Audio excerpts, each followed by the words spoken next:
This episode of Steve's Outdoor Adventures is sponsored by the Far-Wide app, outdoor intelligence in the palm of your hand.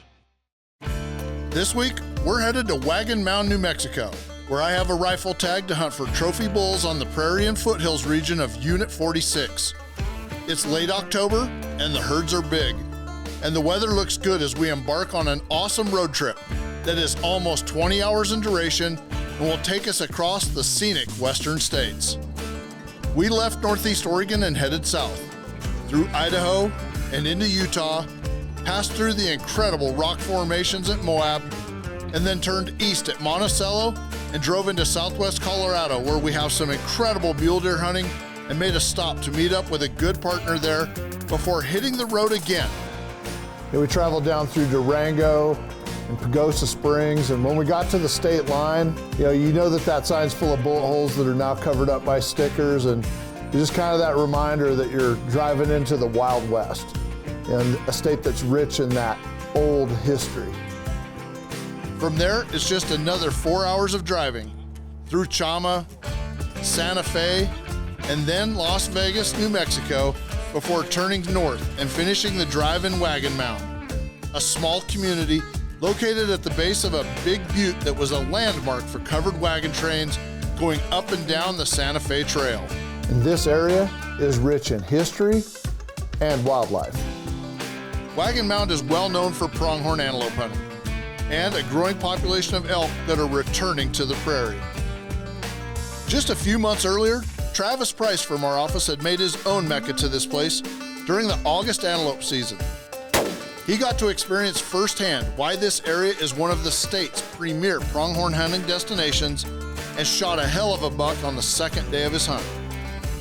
And now, I'm rolling up to the lodge. It's well after dark, and I was never so glad to see a friendly face, get a tour of the lodge, and grab a quick bite to eat before turning in for the night. See y'all in one.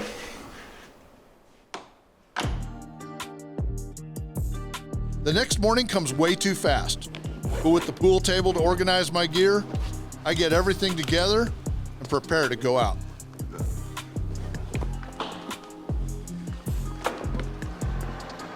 Let's go.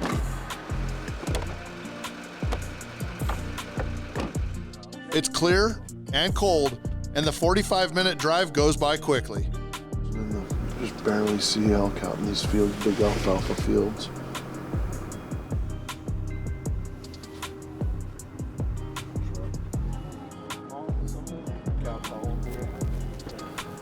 I had to throw a jacket on. It was getting brisk. At first light, it got cold. Little breeze. And just over this little hill here, we can see down to a big basin. We're gonna get up here on top, walk down this finger in glass.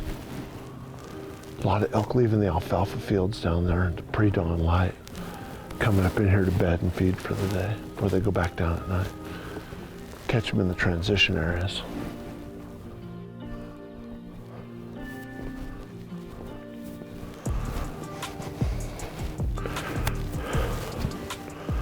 See the elk tracks here.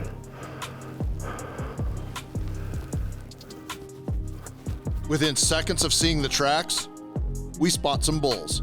It's a bachelor group headed back to their bedding area early. The one that's about to jump the fence. He's a nice heavy bull. Yeah.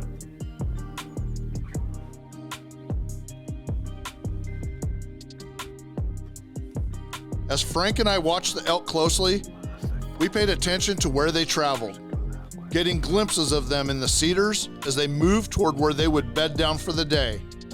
We were taking note of the openings and possible travel corridors should we decide to come back in the evening and ambush them on their way back to the fields. There's a 6 on the hill up there. You see the 6 that just turned his head in the oak brush up there. He's like in a little pocket. He's a small 6. That was the one I thought was in front of these other bulls, the first one. We just snuck over this rim and caught a bachelor group of bulls feeding across the wall. These are bulls that have been booted off the bigger herd. There's one real heavy 6x6 in there. He's tall, narrow, but real heavy. We're just gonna let him go bad. Put him in our pocket. There's 2 6x6s, like 2 or 3 5x5s, and a couple of smaller bulls in there. It's a nice bachelor group, to say the least.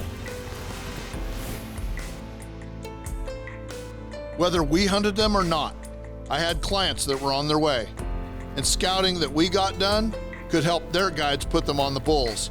So we watched these elk until they were completely out of sight, and then hiked back to the truck and drove to the lodge for breakfast and a midday nap.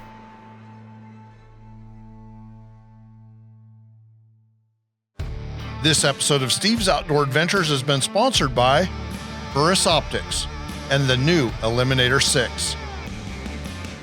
Steve's Outdoor Adventures is sponsored by Bergara Rifles, featuring the new Cure Carbon barrels and a sub-MOA guarantee. I hated going out that morning without first shooting my rifle, and the truth be told, I probably wouldn't have fired a shot at a bull regardless of how big he was. It's a personal oath that I made to myself and the animals a long time ago that I wouldn't ever take a shot at an animal without checking my zero. So on our way out for the evening hunt, we stopped at the makeshift shooting range and took a few shots. All right, so we got a target set up here. I want to check my zero before we go out. I traveled all across the western United States to get here. I know my truck was bouncing around, and I might have a scope coat and a padded gun pack, but I still check my zero before I get serious about pulling the trigger. For this hunt, I decided to use the new Bergara Premier Series MG Light, topped with the also new Burris Eliminator 5 laser scope, as well as the GPM Adventure Hunter Suppressor. And due to the limited number of rifles that I had in inventory, I ended up choosing a rifle chambered in 6.5 PRC. To me, this is a fringe caliber, and shot placement would be critical. There is no margin for error when you're shooting an animal the size of an elk, especially with a lighter 6.5 caliber rifle. However, I knew that I wouldn't take a marginal shot, and this was a 1/4 minute rifle with custom hand-loaded Pendleton ammunition, so I was confident that this rifle would suffice. Honestly, it's the ideal combination of rifle, scope, suppressor, and ammunition for a western big game hunt. This segment of Checking Zero is sponsored by the Adventure Armory, building rifle, scope, and ammo packages for hunters. That evening, we checked on some prairie country and glassed for elk along the tree line and looked over some new territory. We knew that we had a bachelor group of bulls located in our pocket, but I wanted to see some more country and learn more about the elk hunting here. They have tens of thousands of acres of land to hunt, and it varies from agricultural to rolling cedar-covered hills to the wide open prairie, and there are elk throughout all of it. The next morning, we got up early and hit it again, with a plan of cruising and glassing the prairie and agricultural fields, hoping to find a good bull. And it wasn't long before we were spotting elk. There's elk everywhere here. They're down in the bottoms, feeding around the edges of the fields. Some of them are leaving the fields in the pre-dawn and going up over these kind of CRP grass type landscapes until they get into the like the pinyon and cedars where they're going to bed for the day. But there's a bull down there, but he's right next to the interstate. Kind of weird. Not used to hunting places for elk that have agricultural fields and the interstate. We're glassing these fields down here along the cottonwoods. Cattle are being fed here behind us, but there's big alfalfa and winter wheat fields all up and down this bottom. There's a big herd of elk over here. A couple of bulls, a nice 5x waist. It's a 6x6. You can hang a ring on them, but real short on the tops. And the other bull, he's got a nice 6 on one side. Yeah. He's a little deformed on the other, but great way to start the morning off looking at lots of elk, no doubt about it.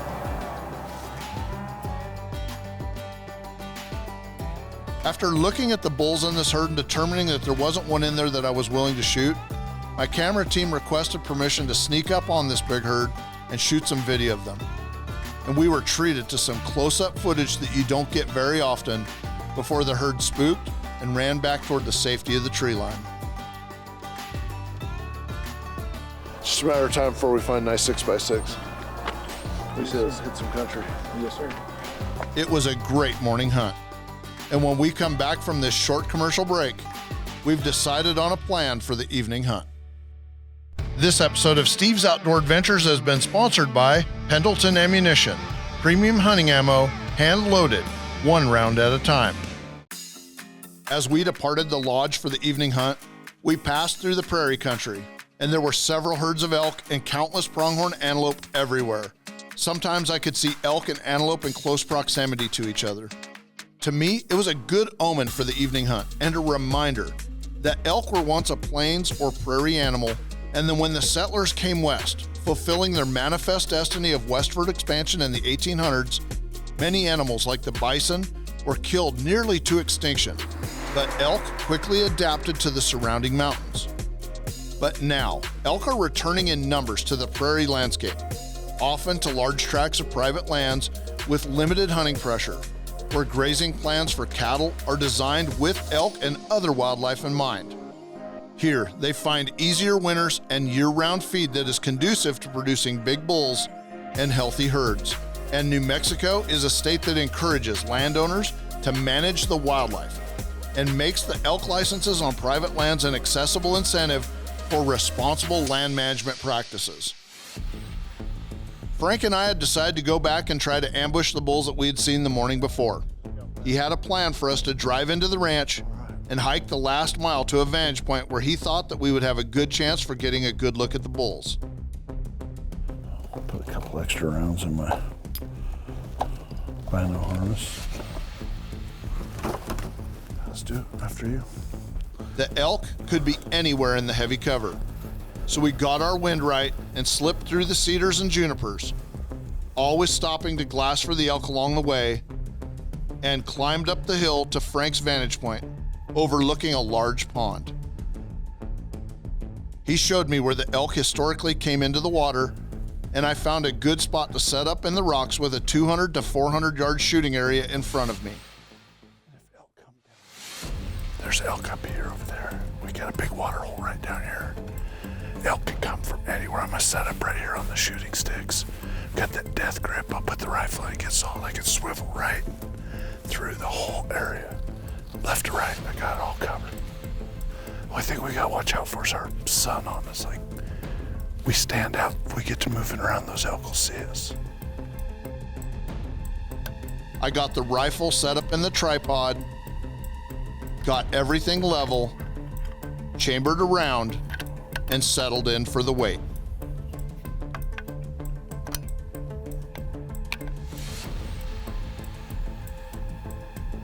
I don't do well sitting in stands or blinds, and I'm not a patient hunter.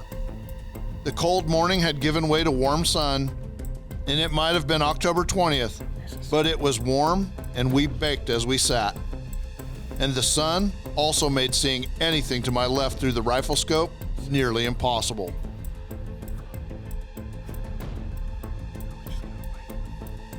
But as the sun set, I could clearly see the entire landscape. And after a few hours of waiting, our patience was rewarded when the first bull stepped out and came to the water. He was a nice 6x6, and I watched him through the rifle scope.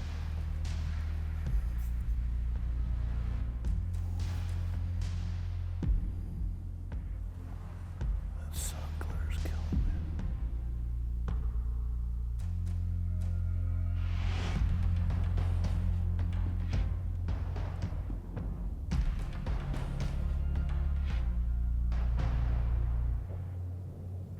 He kept looking back, and I had that feeling that he wasn't alone. So I held out to see what else would slip out of the cedars, because the younger bulls usually come out first, and the older bulls come out last, and I was willing to wait.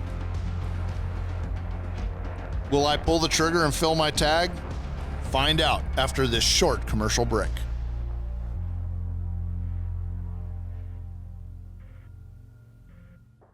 This segment of Steve's Outdoor Adventures is sponsored by Peterson Cartridge Company, extremely consistent, American-made brass rifle casings. If you would like to book this hunt or any other hunting or fishing adventure, give our office a call. We will gladly take your calls, answer your questions, and help you book the adventure of a lifetime. We had hiked in and set up an ambush on a water hole that the elk like to visit on their way to the fields. And after a few hours, a young 6x6 had made his way down to the pond. I knew from experience that the younger bulls generally show up first, and the bull kept looking back, and I was certain that there were more elk coming, and I was right.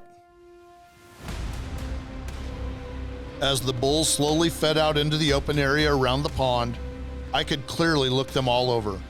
The 20 times magnification and the improved optical clarity on the new Burris Eliminator 5 scope allowed me to use it like a spotting scope and see each elk and determine if there was a bull that I wanted to shoot. Since I was using the 6.5 PRC, a caliber that I've always said was marginal for elk-sized game, I knew that I had little margin for error on my shot placement. My rifle was rock solid in the tripod and perfectly level. My goal has always been to be well within 500 yards and only take a perfect broadside shot, aiming to place the bullet in the vitals through the soft tissue and into the lungs. I wanted to stay off of the shoulder and away from the big bone structure that could prevent deep bullet penetration. I ranged the big bull at 307 yards, and as he stepped out from behind the bush, he was broadside and presented me with the perfect shot.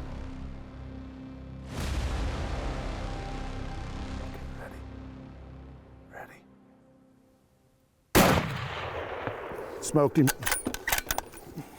The first shot killed him, but he was still on his feet. And when he presented me with a hard quartering shot, I put another bullet in him to ensure a quick and ethical death. Quartering.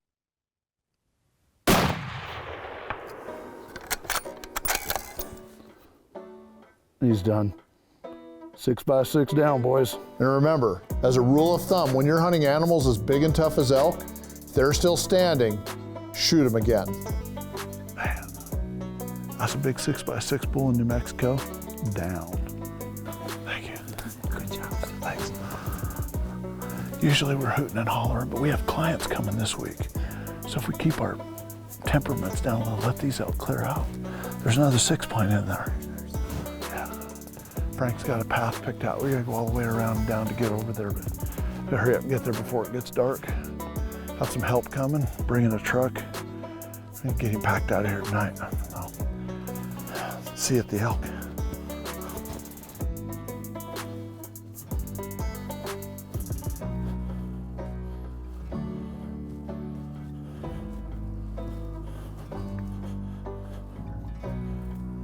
As we hiked down to recover the elk, one of the smaller bulls watched as we came off of the hill.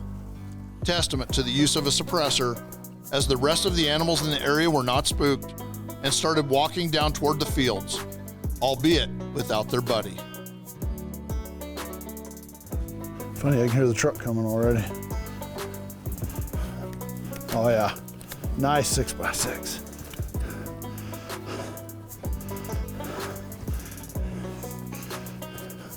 Look at that. Nice long thirds. Handsome bull. Thank you, Frank. Appreciate you. Thank you. You put me in a good spot. Anytime bulls come out like that, it was just picture perfect. Picture perfect. Yeah, he's definitely the bigger of the two, I think. Yeah, a nice one. Mature bull 6x6. Mature 6x6, yeah. Got a little character. Got like a little like cavities up in there. Real pretty. With work still to be done, I tagged the bull and we celebrated as we dressed and loaded the elk into the truck for the drive back to the lodge. That night, we celebrated with my clients who had just arrived, and the next day, we packed up our gear and the elk and started the long journey home. One of the great parts about this drive is the landscape and all the places you can stop. We're on our way home. We make it a 2-day drive out of it. We're gonna stop someplace special. We got a place that we want to share with you called Mesa Verde. Since we had tagged out early and we had plenty of time, we pulled into Mesa Verde in southwest of Colorado. The Puebloan cliff dwellings were awesome to see and gave us a look at what it was like to live there over 2,000 years ago.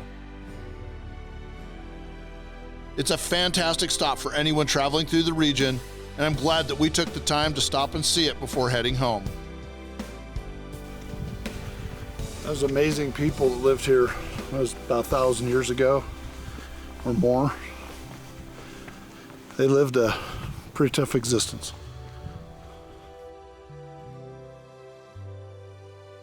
These New Mexico elk hunts are outstanding, and we went there so that we could experience it firsthand and film it to share the hunt with all of you.